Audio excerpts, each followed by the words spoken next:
Hello and welcome along to this week's episode of the Think Curiously podcast. Today I'm delighted to be joined by father and son Robbie and Peter Haire, all the way from Lurgan. Now, before we start, I'm not going to give some big introduction to this because I don't think I can do the story justice. So, men, I want to first of all thank you for giving up your time to come on the podcast today. And basically, what we're going to do is just explore your story, Robbie, your sort of life and childhood through work, and then eventually how this came about. Right. This album that I have in my hand by Robbie, which was produced before Christmas, I believe. Yeah, that's right. Yeah. Yep. So, Robbie, just start us off. Take us back to where you grew up and how your childhood was. Well, I was just born a short distance from here in the house. And actually, in fact, it was my grandfather's house. And for some unknown reason, I was left there. Although my father and mother lived in a district in Lurgan in Sloane Street. And them particular days, I don't think the hospital done much midwifery. It was usually the nurse was sent to those who were expecting babies. And I take it for granted that the nurse was sent to this house that I'm talking about, my grandmother's house. And that's where I was born on the 27th of July, 1929. Just for the purposes of anybody listening or even watching in the video, we are sat in Peter's house. That's right, yeah. Right? And directly next door is Robbie's house. Yeah. But the fascinating thing is, that is where you grew up as well, right. Peter. Yeah, 100%. You grew up on this street, and I don't know if you know much about Lurgan, but where we're at, we can see the four spears. Yeah, so four churches. Yeah. Four churches. We can see a school out front, but none of that was, the school certainly wasn't, and the buildings that were out there weren't here when you were a child, were they, Robbie? No, they weren't. What was here? Was it just desolate? There was only a small lane here. Well, that's what they called it, Lower Torbecooney. It was a Lower Torbecooney Lane, it was called in them days. Just to grant one car was allowed to come up the lane. Two cars couldn't have passed each other. And in actual fact, there was only 3 houses at one stage in this lane. The 2 next door to me and my grandmother's house. Yeah. And you see that the house next door, the one you live in, yes. Were you brought up there as well? I was brought up there as well, yes. Wow. How long's that been here then? The thing was, when I was born and when I started to grow up with my grandmother, they decided that they would take me back to my mother's father's house, right, in Stone Street, and that's the way over there. I could have stood at my gate there and looked right across to Lurgan Hospital, and there wasn't a house there. The Mornview estate, that definitely wasn't. There was nothing there. There was only 3 houses in the place that I lived in. And for some unknown reason, some people thought that there was a row between my mother and father and my grandma, but that never happened. I never tried to find out about that when I should have maybe found out about it, so I don't know much about it at the minute, but I hazard a guess that in those days it was pretty hard times. Mm. And my grandmother took me in to relieve my father and mother of work was hard to get then and things weren't so good. And I think that's what really happened. But whenever I got up a bit, maybe 12 months or maybe 18 months, they decided they would try me back in Stone Street again, but it never happened. I cried the house down, so they brought me back again. And then when I got up a wee bit, maybe to 3 or 4 year old, they tried me again. And every time they brought me over to Stone Street, I run back right across the fields to my grandmother's house, so they decided then to leave me there. So it was always a calling to be back here. And what I absolutely love is that, whereas I said in Peter's house, your house is next door, and then you've also got a son that's just behind. That's right. And if I'm right in saying he's an architect and he designed your house and his own house. Yeah, true. That's phenomenal. How long has the land been in the family? Must have been a long, long time then. Yes, there was over 1.5 acres. Mm-hmm. This was an ex-soldier's cottage. Right. And how that came about was in the 1914-18 war, my grandfather was in it. So they built these houses for these men coming home. And there's quite a lot of them about in Northern Ireland. In fact, if you go down the road a bit there on the Wernstown Road, there's a whole row of these houses, but not the same type of houses. Mm-hmm. So they were ex-soldiers' cottages. And my grandma and grandfather lived in it all the rest of their lives. And then when my granny died, then the house was left over to me, and then I put a bit of an extension on before I got married and one thing or another. And before kids came along to ruin the house, I'm sure. That's right. But we were talking beforehand, and you were showing me out the back, just here where there used to be like a wee river, or was there a stream or something? We had a river running down here at one stage. Uh-huh. And there was ducks here, there was 2 or 3 goats here, and there was hens and chickens. And then my uncle had a pigeon shed here, and he raised pigeons. And it was a wonderful set in the summertime because I really had a good life, like, you know, being brought up the way I was brought up. Although perhaps when I got older, maybe I didn't appreciate it the way I should have appreciated it. I was about to say, there's probably so much to get on with back then, wasn't there? But now it's all changed. When I look back on it, I had a wonderful life. Yeah. And being brought up with my grandma. And living still here with your sons as neighbours and your grandchildren as neighbours. That really happened when my wife died 9 years ago.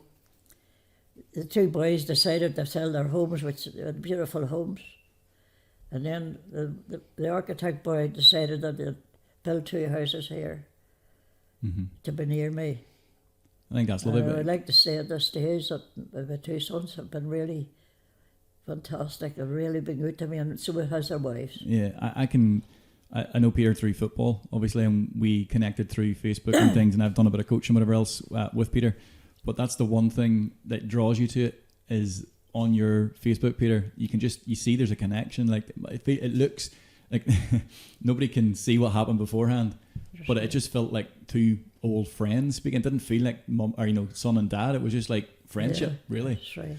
Yeah, definitely. No, we have a good connection, and all. And David, my brother, has as well. You know, it's more than just family. It's we can go. We get on really well together. But that all goes back to the mother. Uh-huh. She was a fantastic woman, absolutely. Yeah, and I take it that was kind of a moment that you, whenever the boys moved essentially back home, didn't you? Yeah, He's moved essentially back home, but in different houses. That's the point where maybe you kind of appreciate it a little bit more, the support that was around you, because it was a difficult time. Yes. Well, sometimes when I talk about it here, I remind them that they haven't paid for the ground rent yet. Still on lease. I'll not ask you how much rent they're paying. But just take me back to your childhood a wee bit, because I know we spoke before we came on, and it was a fascinating story you were telling me about the war, about the times during the war where people were saying... That's the Second World War. Yeah. Although my grandfather was in the First World War, the 1918 war, so he was. Uh-huh. And, but this is the Second World War, and things changed then. Although we still went to school and people still went to work, there was nothing like this, like it is today. Everything stopped.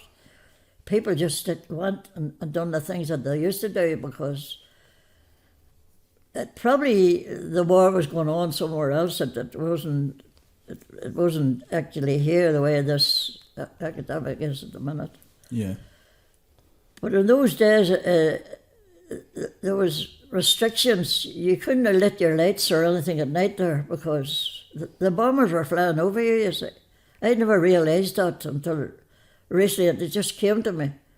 I probably was about a 5-year-old at the time, when the bombers were flying just past Lurgan here, maybe to Belfast to bomb it. But we never realised that 5-year-olds were just playing about one thing and another. But this was all at night, you see. And then, but that blackout blinds on, and you had to cover your. If you had lights in the house, you had to cover. There was no lights outside. Everything. If you had seen it from the earth, everything was in darkness. And that's what they wanted, wasn't it? Well, that only happened up until the border. Uh-huh. After the border, from the border right down through the south of Ireland, it was all lit up, you see. They were neutral at the time. Right. And it was all, the lights maybe guided them towards Belfast, and maybe it wasn't the reasons for doing it, obviously. No. And as that time passed, and as you kind of grew up and looked back on it, was there any kind of memories you had of soldiers in the street, or was there anything of that type? Or? I remember the American soldiers coming to Lurgan. Mm-hmm. And they had plenty. They seemed to have plenty of money, I say, but not like the English boys never had any money, I say. But and they were great boys for dances and one thing, you know. But there used to be a dance hall down Castle Lane in the middle of the town, Mm-hmm.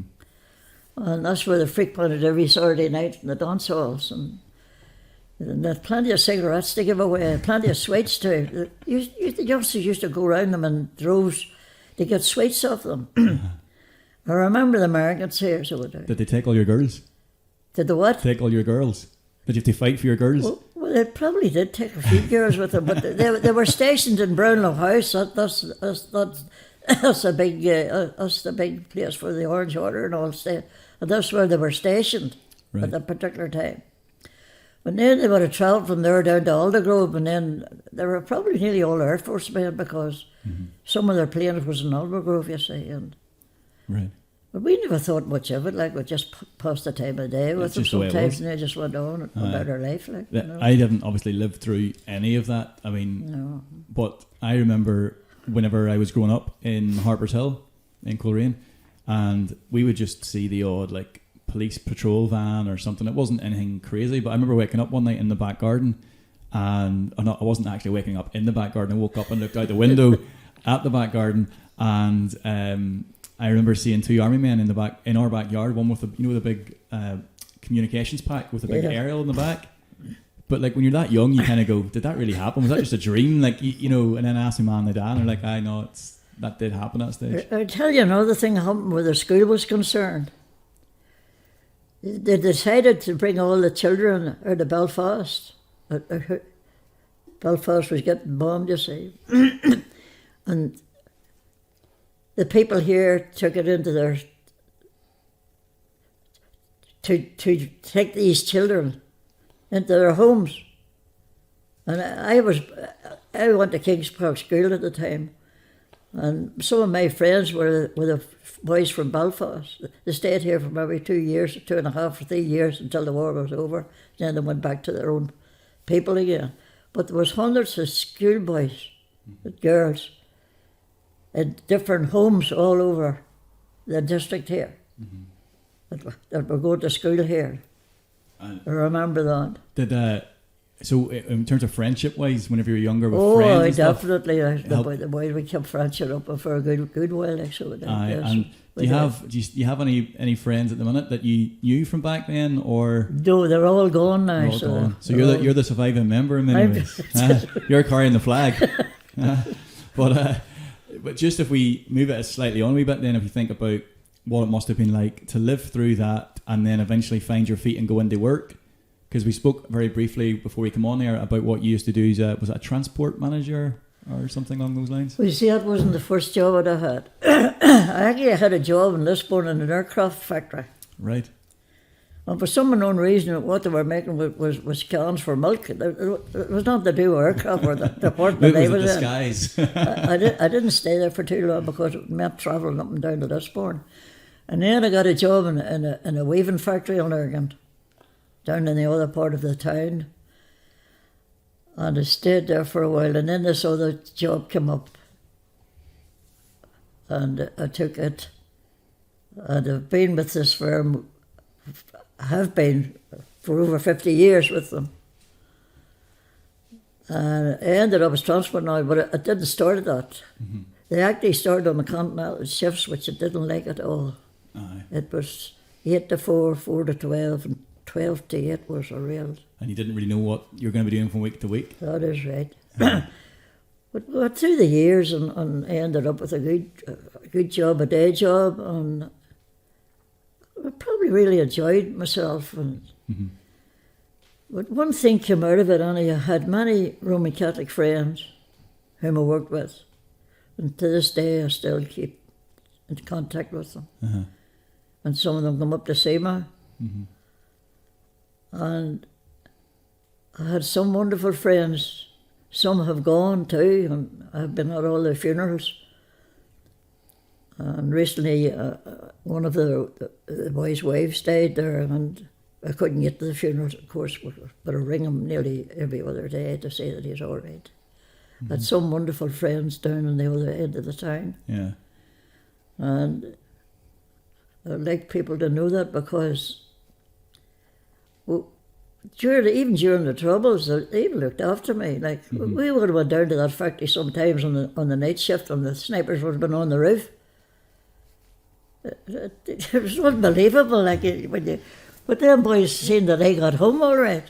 They looked after you. They definitely. But I think that's what, I mean, I don't know, obviously, a lot of the history because I didn't live through it. Yeah. I just know what you read. But I think what we have today in terms of friendship in our society, I don't think it's as strong as the friendships you're talking about. No. Because you've lived through a hell of a lot more than most. No. And you know the true value of it, because you just spoke there about your friends and that. But that's something they can't take away from me. Like, they can try to do whatever I want to do, but they can't take that away from me. Yeah. But some of them boys never was at anything. Nothing. Yeah. And sometimes it makes me sick to hear people talking about religion and one thing and all, but problem is, if you're born, what you have no control over it. Like, exactly. But see, when you were growing up, Peter, then, because obviously your dad's had quite a, let's say, a eventful life with what you've lived through, because you've lived through parts of the World War II, and then obviously all the way through the Troubles. Has the stories that he's had to tell, have they been kind of enlightening as you went through younger years? Is there any ones that stick in your mind that you can recall? No, I just know when we were growing up that my dad worked. Like, I would have went down sometimes with him to Glendennings on a Sunday. He went down and check things were out, and as I said, I grew up here all my life. Toby Uni Lane, and we had great times here. Really good times. Yeah, and that's why I think it's so special. Like, you're back here, you're living here, and now you're raising your children on the ground that you were actually raised on as well. Yeah, that's right. I think that's quite special. Yeah. But so take us then. So you went through that journey of starting work and then moving to the factory or the place you worked at for 50 years. When did your wife come onto the scene? Well, you see, I love singing, you see, especially singing hymns. I love singing, but I sing songs too, because... Are you going to tell me you serenaded her? You got down on a knee and started singing to her and she fell in love with you? Is that what you're going to tell me, is it? No, I'm not going to tell you. I'm not going to tell you. But during my days when I wasn't a Christian, you see, I followed, what do they call them? Followed the Foster and Allen. Yeah. And they were beautiful singers. And what I liked about Foster and Allen was they sang songs that there was meaning in. Not to these boys today, they're singing songs and they don't know what they're singing about. I'm sure you must go crazy if you hear the grandchildren songs. And some of the hymns are the same, some of the hymns they're singing, you can't even understand them, apart from... But I followed them boys, you see. And it's wonderful that because when we come to the CD business, one of them was because of making that, so it was. But there you go. But I followed them, and I love singing. So I do. And my father was a beautiful singer, so was one of my sisters, and I just love singing, and I love to hear good people singing. Aye, and that was where the love of it came from. That's right. From a younger age. That's and right. Would you be singing around the house? Would your wife go a little bit crazy the odd time at, Well, we used to sing together. Oh, you did? But I tell you how I met her. Uh-huh. I was engaged to another girl. Nobody knows about her, and I don't think he knows about her. Well, there you go. It's a revelation for you now. Well, he knows it now. I was engaged to another girl. When I became a Christian, when I got saved, you see, things changed a whole lot. I can tell you maybe more about that later on. But I started to go with this girl, and for some reason, we got engaged, and I don't think we should have ever got engaged. It didn't last too long, so it just broke up. But then, as I say, I was in a Bill Voice choir in Lurgan, and we used to have all the Bill Voice choirs of Northern Ireland once a year. They would have had a festival, you see. And this year it was in the Hill Street Presbyterian Church. You can see it from there. And we sang on a Saturday night and Sunday night, and coming out there's another wee girl who's in a home at the minute, Helena Ruddle, introduced me to this girl. But I had really known her, like, because we used to go about, after we went to the meetings and all that thing, we came out and went into the chip shops and something. We always run about together. But she introduced me, so I walked her home that night, and then she was from Dollingstown. Now, what I can say, Donaldstown is about 3.5, 4 mile away. So nowadays we wouldn't be walking. No. We'll be getting the car and going. So that's 4 miles away. But I must have walked her home that night. I can't remember much about that night, but that's when it all started. Right. And we had went together for over 7 years, and the boys used to keep at me about it, but it had nothing to do with putting the wedding off. The reason for that was my wife was doing exams to become a nursing midwife. She found it very hard to do that, so we decided we weren't going to do anything, weddings or anything, until she got all her full exams settled. Mm-hmm. And the main thing of it was they were all settled a week before we got married, which meant when we went on a honeymoon and came back with all jobs, and that's the way God works sometimes. But I had a wonderful life with her. I can't explain it to you. Mm-hmm. She was a wonderful mother. She was a wonderful wife, and she was a wonderful nurse too. So she was.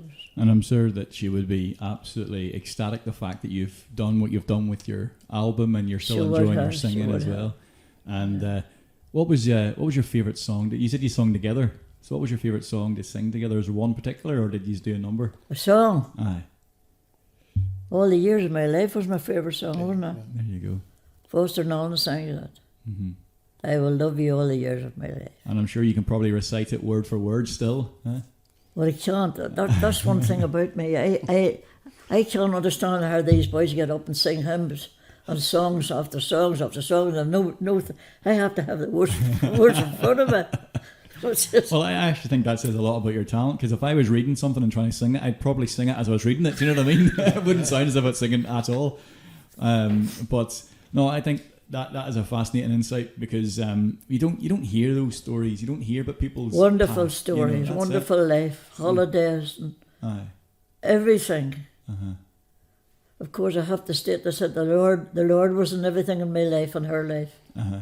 So it was down through the years. Because you said, previously that before you became a Christian, was there a time before that where there was a bit of uncertainty, then you decided, or something happened that you thought that this was the right way to go? Well, I'll tell you what happened. I never thought I was really a bad fella, but... Are you going to tell us some stories that might get you in jail here, are you? Just so we can censor this? No. Well, you see, I never had much time for church life, really. Maybe I went to church of another time, one thing or another I got there. Mm-hmm. But as the years went on, I can remember, maybe sitting in the house some nights. It was all right through the week, but at the weekends, everything seemed to go wrong. I was in places I shouldn't have been, and one thing or another like that there. Everybody's probably like that. But there was one particular night anyway, what I'd have to tell you was, for my job in Clendenning's factory, I took a part-time job in a public house in Queen Street in Lurgan. It's not there anymore. The IRA blew it up. And the wee man that owned that was called Jimmy McCann. And you can go to any oldish person in Lurgan and they know who Jimmy McCann is. And I was a barman in there for many, many years, so I was part-time barman at the weekend. But after we had finished on Saturday night, I ended up in places I shouldn't have been. The grandma didn't even know. Some Sundays I wasn't home, or Sunday night and things like that. But this particular Monday night, I was standing in the bar, and we would have been down occasionally through the week just to see Jimmy, although we would have been working at the weekend. And this particular night, I was in drinking a beer. And as I was drinking, there's two Salvation Army girls came in through the little door. It was at the side up a lane at the back bar. And one of them reached me an invitation, and it said on it, "This is life." And it was an invitation to a meeting, a mission. For 2 weeks, this man came over from America. And she reached me one of these, and it said on it, "This is life." And suddenly a word came from somewhere, I don't know where it came, and said, "Boy, you haven't got life. You've only an existence. You live all right through the week, and at the weekend you go somewhere where you shouldn't have been." And as I was looking at it there, the man that owned the bar said to me, "Boy, what's wrong with you tonight?" I says, "Jimmy, I don't know what's wrong." I think God's speaking to me. I don't know where I got them words from. And you know what he said to me? This was a Roman Catholic man who owned the bar. He says, "Robbie, if I was you and God was speaking to me, I think I would do something about it." So the man next to me was drinking too, which I knew he owned a chip shop in Lurgan. Barclay Castles, they called it. He says, "Do you want to go to that mission tomorrow night?" On Tuesday night, that was Tuesday night. He says, "My wife sings in the choir in that church." He says, "You call." Well, I knew where he lived in Queen Street. "You call, and you can go with her." I says, "Fair play to you. I'll do that." Right. So I got up the next morning, I went into my work, and I had a pack of cigarettes in my pocket. I started to smoke the cigarettes, and I put the cigarette in my mouth and it burned the tongue off me. And instead of maybe throwing the cigarettes in the bin, I give it to a wee Roman Catholic fella. I says, you better smoke them, because you know what it is, the way things happening now, I don't think I'll need them anymore. So I went to the meeting that night. The preacher opened his Bible, and what did he take as his text? John 14. "I am the way, the truth, and the life." And that night I trusted the Lord Jesus Christ, but life changed. And the boys, in fact, they came in 2 weeks to keep it. And that's 91 years ago. And that's where it all started. And that's how I met my wife. And that's... I don't disagree with everybody that maybe doesn't trust Christ, but I tried to influence them that it's a better life. And I could tell you today, as I'm sitting here, I know what's going on all around about me. I really believe in my heart today that God will not anything bad come to me unless it passes him. Mm-hmm. So people's going astray about this thing and that thing and everything else, and I've put my trust in God. And that's where it is this very moment. There's a lot to be said about having a faith or a belief in something that allows you to continue through your life in a way that is more fulfilling for you. And obviously but you don't try to duck down people's throats. Yes. You live before them and do whatever you can for them so that you can win them. Yep. That's the way. I suppose that all of that mixed together is where this came from. That is right. So The Longer I Serve Him by Robbie Haire. That's right. Well, Peter started it right enough, but we have a young, I call him a young fella, he's not that young, that sings in the church. And they call him Philip Bowles. Beautiful singer. And he had something to do with that too. Because he used to go down to the church every Wednesday when he was singing in meetings all over the country. And he would have practiced the hymns he was going to sing on a Wednesday night or he was going to sing on a Sunday. So this night he invited me down to the church. He says to Philip, you needn't try to make me sing with a backing tape because I can't sing with a backing tape. I'll sing with the organ or the piano. He says, you're talking a lot of nonsense. So he started me on this backing tape. That's the hymn that's the hymn it was. The Longer I Serve Him. Yeah. And little did I know he was changing. He was changed in the back and pipe to suit me. And one week he put it on Facebook, and that's where it all started. The power of social media. Hey? You wouldn't have had that back in your younger days, would you? No, really? I wouldn't. And then Peter came on the scene. Then, Yeah. see. And then Peter, you can tell in the story what happened on the morning the two were supposed to bring me out. Yeah, no, we'll do it later on when we'll do it later on in the podcast. All right. Talk through that. Yeah. So there's another story there, but Yeah. whenever you were downstairs, Peter, looking for a lead that I eventually would need for the link everything up here, your dad said that you had him all over the place. You had him at RTE and everywhere else doing all these interviews and The Belfast Telegraph, the Lurgan Mail, the newsletter. were you ever asked for any autographs? Did they only ask for your signature at any stage? Well, they've asked for my signature on this here, but it's very hard. It's very hard to do with the matter. There you go. And see, with the idea behind the album and the songs that are on it, I would imagine that the hymns that are on there are your favourite hymns that you have sung and learnt over the years, yeah? That's right. Aye.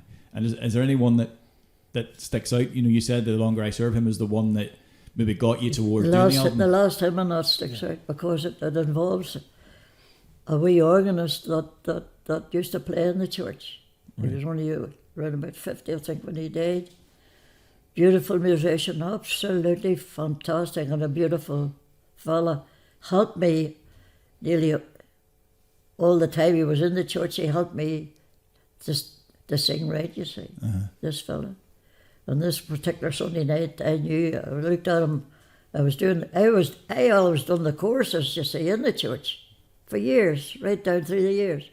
Before the meeting started, 7:15, 10 to 7, before the meeting started, to get the people to sing, you see.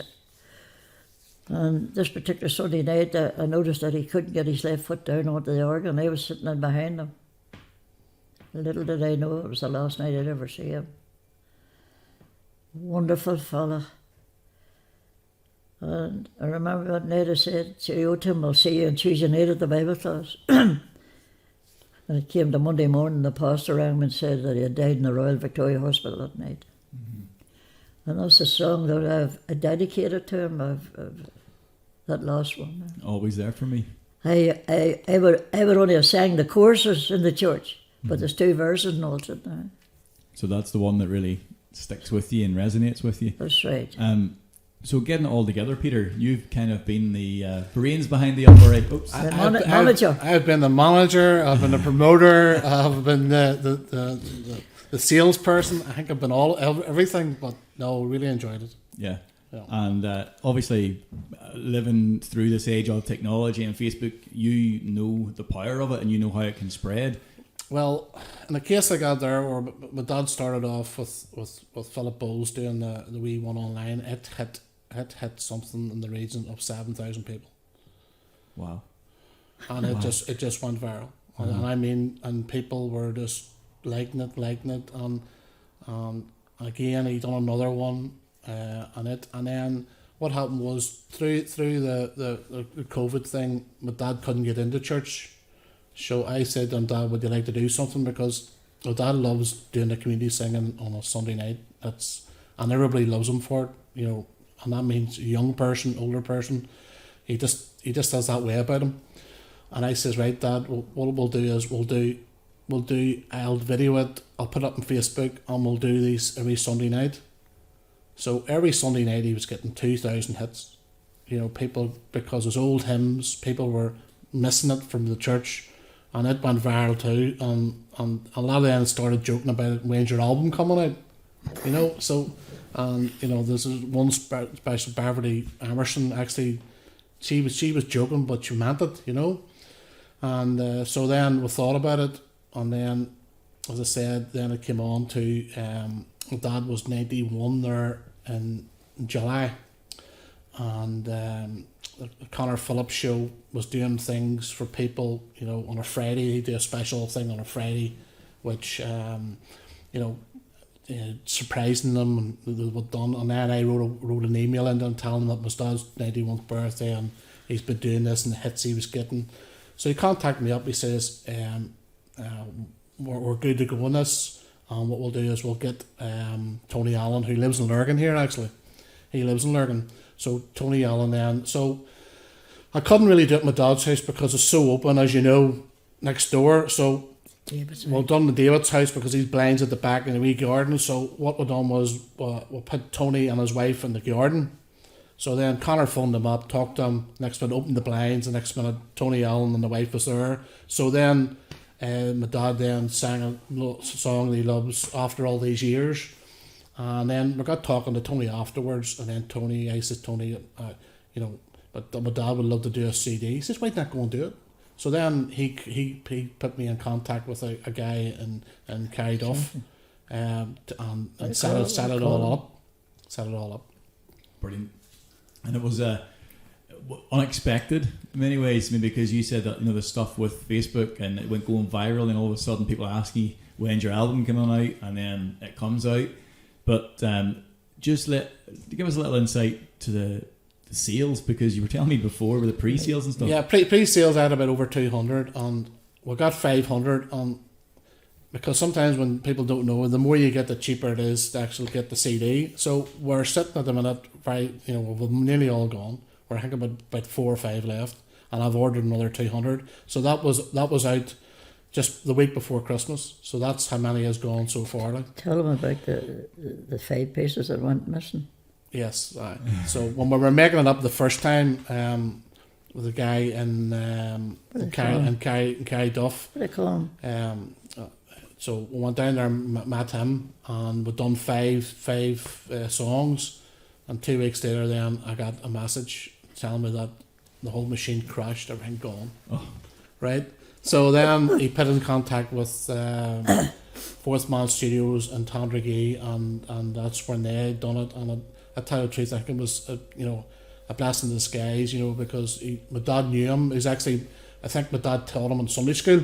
Right. So that there's a wee bit of history there too. So as soon as we walked in through the door, he was really at home, and plus also it was close to home as well. Yeah. So very good. And what was it like being in the studio? Because you're always in church, and you're in front of people, and I guess in a studio there's nothing. The phones when I put the phones on was very strange at the start. But this fella in Tandragee, he would actually, by putting the music on, he would have conducted me. He had a strange thing on the recordings that I was doing. There was a clicking noise to bring me in the right place. I could have sung with him all day. It just happened like that. I just can't understand. But this fella is fantastic. It's absolutely out of this world. Yeah. I suppose with the success of the first album, you know what my question's going to be now, don't you?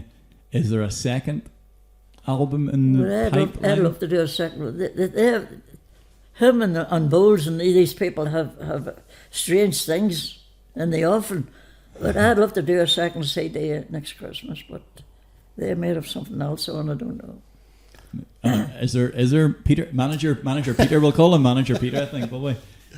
Yes, he wants to do another one, so he's already picked out songs he wants to do. So I think if he wants to do it, go and do it. Especially in these times, I think if you want to do something, young or old, go and do it, because life's too short. But I have to state that the 2 singers that I have on with me there. Mm-hmm. They're not on too much with me, but when we done the launch for it in the church, they sang a few pieces on their own. There's a girl there called Victoria Saltz, and that wee fella Bowles. They're 2 of the best singers in Northern Ireland of the gospel. Absolutely, no doubt about it. And it's nice that they're supporting you and you're supporting them as well. So they asked me, you see that night, you say, why did I pick them? Was it they wouldn't have bought the CD with me, just singing on. So I picked the 2 best singers because I knew they were bad. I think it's really nice that my dad's 91 and Victoria and all are in their mid-30s or late 30s. It's lovely to see somebody young and somebody old singing together. It just has that it catches you in. Oh, what a fantastic night so we had. Mm-hmm. It does, and I think the other part of it too is that it's so inspiring to hear somebody who has went through life as you have, Robbie, with what you've been through, and then finding God, as you said, and you explained earlier on, and now being able to turn that into something that's going to essentially help others potentially. Wonderful. In whatever situation they're in. And now with the second album coming on, well, I'm saying there's a second album coming on. So I'll bet you if you're not in America, of course we do much to sell you on. Well, if it does happen, I want some credit, put it like that. But the other part of it, I think, is, like I said, it's so inspiring to see somebody who it can be very easy for you to turn around, Robbie, and say, why would I bother doing that? Sure, I just do it in church, and that's where I do it. I'd love to do it. I'd love to go back to that fella again and do it, because he was so kind to me. I know I had to pay him and things on it, but that didn't really worry me. Yeah. You know what I mean? It's just, he was so kind, and he put me on a pedestal that I never thought I'd ever reach. You know what I mean? Like, it just gave me. I can't find words to really thank him. Yeah. His name is Paul, isn't it? Paul Gardner. Yeah. There you go. So, Paul Gardner, if you're listening, thank you, because obviously you've allowed Robbie to go forward and get his dream of his CD. Yeah. And I just want to quickly round this up as we finish off, because no matter what someone's life has entailed in the past, there'll always be a chance for them to do or to change their direction or opinions and decisions, as you did that one night in the bar. That is right. And there's also that opportunity that if you believe you can make a change, then you will be able to make a change. That's right. Just as you've done with your CD. Yeah. Is there anybody who benefits off the proceeds of the CD, and what way does that work? Alzheimer's. So any money we raise from it goes to Alzheimer's, because my mum died with it 8 years ago, and my dad wanted to do something, and this is just ideal for what he wants to do. And also, I forgot to say to you, he's putting pen to paper to his book. We're hopefully starting when the lockdown. Yes, wow. You'll be mentioning the book. So the book is coming out. His life story in his book is coming out. Small book, not a big one. If it's anything like the CD, it started off with 10 and ended up at 12, and so I don't think it'll be a small book. So that's our next project. There is to write a book of what's going on, and he wants to do that there and get that done. So that's our next project. Wow. Well, I have absolutely no issue saying this. If there's anybody who's listening to this and you are 16, 17, 18, 19, early 30s, early 40s, and there's something you want to do but you can't be bothered doing it, if that doesn't inspire you to go do it, then you'll never do it. I've only one passion from now to the end of my life, is to show my love for people, especially people who are on the wrong road today. Yeah. Yeah. That's the kind of people that I'm after. And I don't think you can do much more than putting your life in a book, and potentially that person reads it or hears your music, and then that changes their path in life. Any closing remarks, guys? Anything you want to finish off with? Any what? Closing remarks? Anything you want to say to the people listening, or anything you want to close off with a... Well, I'd definitely like to thank everybody that was part of the CD, especially my two singers. I think they were wonderful. Yeah. Not only great singers, but personalities. Fantastic. I'd love you to meet them sometime. But yeah. And I'd also thank the church too, the elders and the people in the church too. They've been very good to me down through the years.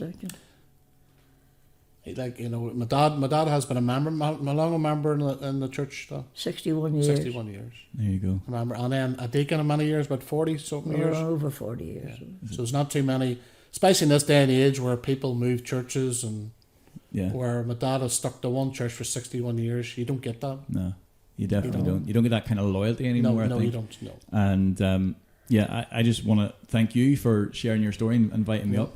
To share not at all. It's a pleasure. So it is. I'm going to put you in the spot a wee bit, Robbie. Right.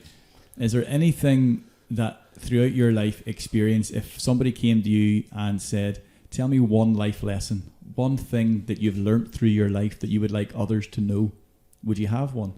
Is there something that you tell your grandkids or you tell somebody who's looking for some advice on life? I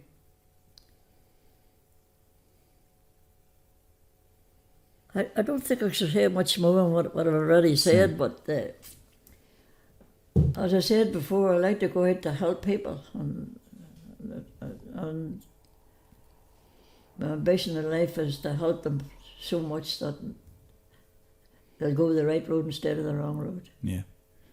That's only the ambition that I really have. Mm-hmm. There's I spoke about it in my last podcast, just as I finish off this one. There's this idea, there's a South African philosophy for life. It's called Ubuntu, and its main purpose or its main saying is that I am because I am, you are because you are. We are all one. There's no difference between the two of us, right? So I can be all that I can be because you are all that you can be, right? Yeah. And there's no one or the other better than the other, right? We're all the same in that way. What you just said there reminded me of that, because you've just said about helping people and helping along. And I think particularly in times like this, in a pandemic where my generation certainly hasn't experienced something like this. I'm not sure if you have lived something like this, Peter, before. You've had the experiences of living through the Troubles and also the wars, so maybe there's comparisons there, Robbie. But that's the one big thing for me, is that if at any stage you can do something for somebody else at the expense of your own time or whatever it may be, that you can do it. Love to help people. Yeah, definitely do. That's it. My wife has put that stamp on me from the day I got married. She helped everybody. So. And that legacy's been left now. And it also has been left probably in you too, Peter, with the voluntary work you do at the football club. Well, as I said, my mum was a district nurse around this area, and still up to a few years ago, my dad would still get presents brought them because my mum looked after him. My mum was one of these people who just, I'm nipping out for 10 minutes here, 20 minutes. Yeah. And I went and seen a patient from earlier on the day. That's what she was. And I think I'm a wee bit like that there too. I would, my wife gives off to me that, you're helping that club out again, or you're helping that person out. And there's jobs in the house to be done, but I've got that from my parents, that it doesn't cost you anything to go and help somebody. They're going to put somebody's bin out, or and that's, I feel as though nowadays with young people, they don't have that. Sure, that's what happened to me one day there. I have a habit of putting all the bins back in it, right down the road there, you see. And this wee girl and her husband hasn't been long here, and she couldn't understand. She found out, yes, I didn't know. And Christmas came, not this year, last year. And she walked up the pole with a big basket of fruits. What's that for?